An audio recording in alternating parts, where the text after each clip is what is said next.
Allez, bonjour à tous. Aujourd'hui, on va faire une vidéo où je vais vous montrer tout simplement une grosse erreur qui est faite par les traders et les investisseurs actuellement. Donc actuellement, il y a vraiment une erreur que je vois sur Twitter, Discord, partout sur des vidéos YouTube, même on va dire, d'influenceurs assez connus. En fait, c'est une erreur qui est logique, mais que tout le monde fait.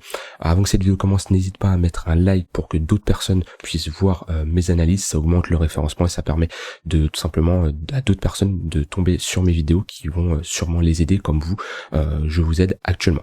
Donc l'erreur que je vois, c'est tout simplement d'aller se placer en trading ou en investissement en fait sur des cryptos qui sont extrêmement faibles mais qui sont à des prix intéressants.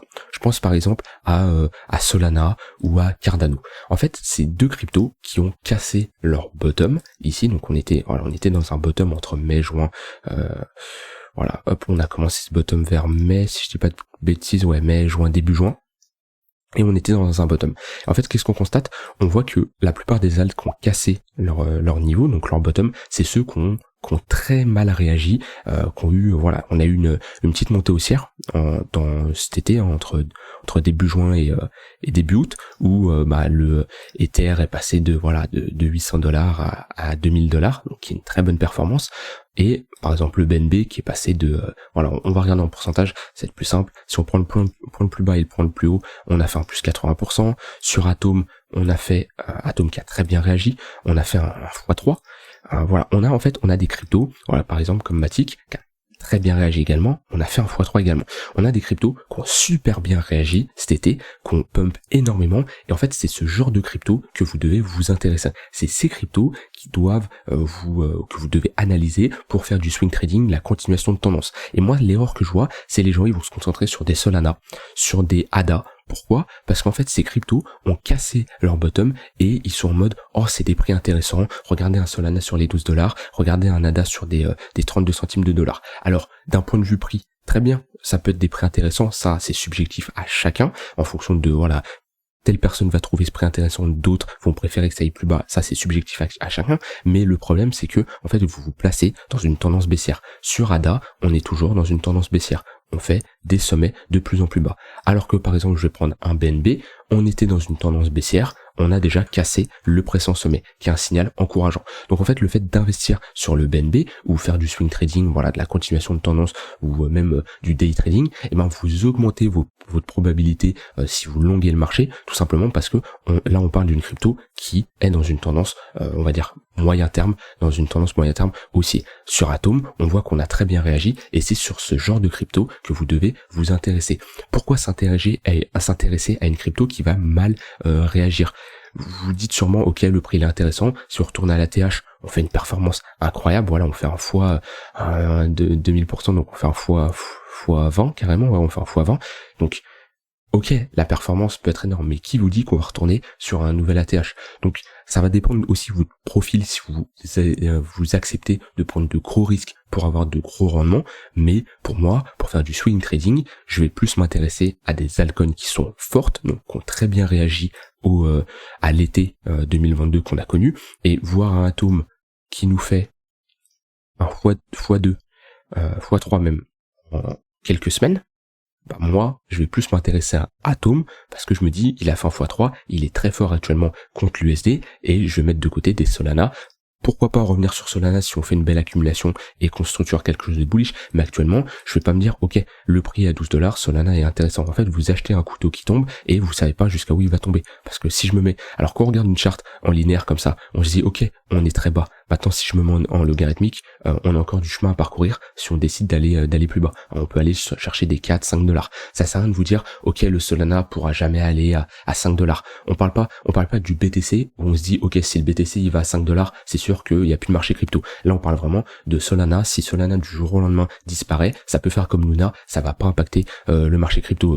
C'est pas parce que Solana disparaît que le Bitcoin il va chuter à $500. Voilà, faut être réaliste sur certaines cryptos, et faut arrêter de vous dire, de penser que ok, Solana $12 c'est faible, je vais en acheter. Faut pas voir comme ça. Comportez-vous vraiment comme des gens professionnels et ayez un esprit, je vais minimiser mon risque et optimiser mes gains. Et si vous achetez Solana actuellement, votre risque n'est pas minimisé. Par contre, si vous développé une stratégie autour de Atom, vous savez qu'il a déjà bien rebondi. Alors certes, si on regarde vraiment sur du long terme, sur du monthly, on reste sur une tendance baissière tant qu'on ne dessine pas à un sommet plus haut que le précédent, donc une structure de ce sens-là, donc en termes de W ou juste le fait de casser le précédent sommet, mais là, pour du swing trading, donc sur l'unité de temps 4 heures, il y a plus de choses intéressantes à faire sur un Atom que sur un Solana. On revient sur des niveaux intéressants. Alors je dis c'est pas un conseil en investissement, mais ce que je veux vous faire comprendre, c'est intéressez-vous à des cryptos qui réagissent bien au marché. N'allez pas chercher des cryptos qui sont en train de casser leur plus bas,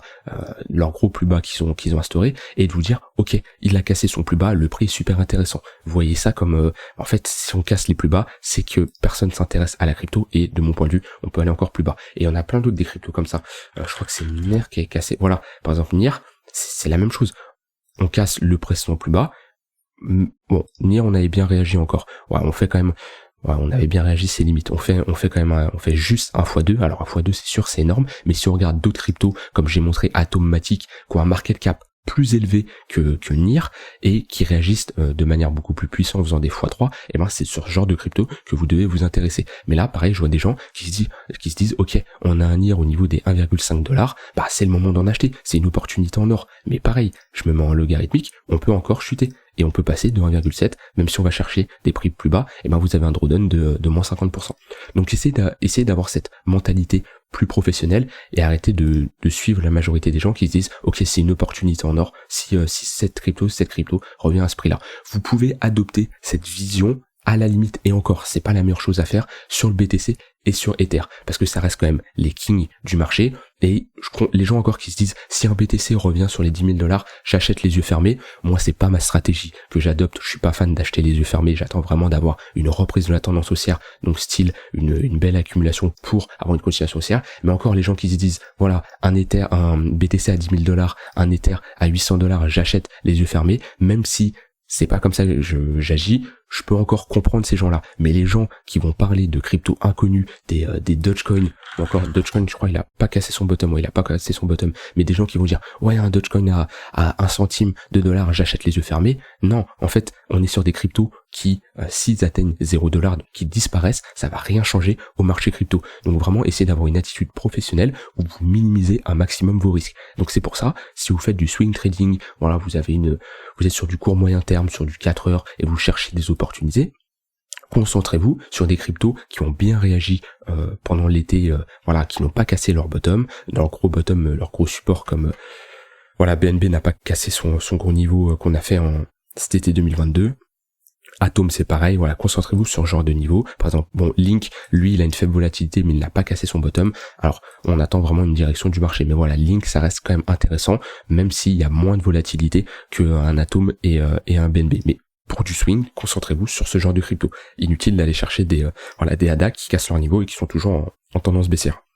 Donc ça, c'est la première chose à regarder, comment elle a réagi la crypto, et surtout, regardez la crypto contre le BTC. Par exemple, si je regarde un BNB BTC, on voit que BNB est fort contre le BTC, même si là il arrive sur des niveaux où il commence à s'affaiblir vu qu'on est sur des prises de profit théoriques. Globalement, voilà, quand on est sur ce genre de niveau, on structure des W, on fait un nouvel ATH, ça nous dit que BNB est fort contre le BTC. Donc on a un signal en plus qui nous dit ok, c'est une crypto intéressante. Atom, c'est pareil.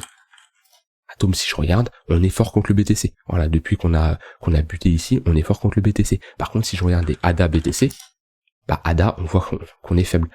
On est toujours dans cette dynamique baissière. Si on casse à la limite ce niveau-là, on fera un gros W, on sera sur quelque chose d'intéressant. Mais là actuellement, bah on est pas très fort. Si je regarde Solana contre le BTC, bah Solana on est très faible. On casse son précédent niveau. Donc inutile de se placer sur ce genre de crypto actuellement. Donc à moins que vous soyez à fond sur Solana, vous pensez que le fonda il est énorme et que la crypto va faire un nouvel ATH et vous avez une vision 3-5 ans, vous pouvez vous placer en mode DCA, mais là je parle surtout à des gens qui vont essayer de minimiser leurs risques et rentrer sur des positions type swing trading.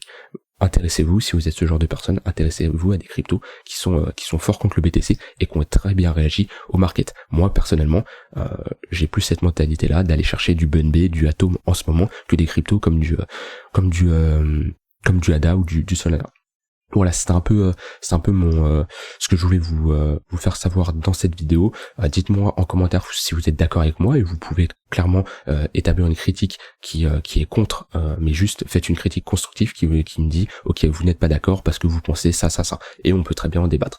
Voilà, j'ai terminé avec cette vidéo. N'hésitez pas à liker, vous abonner, et de rejoindre le Discord si vous voulez discuter avec le groupe privé, et on se retrouve demain pour une prochaine vidéo. Bye bye.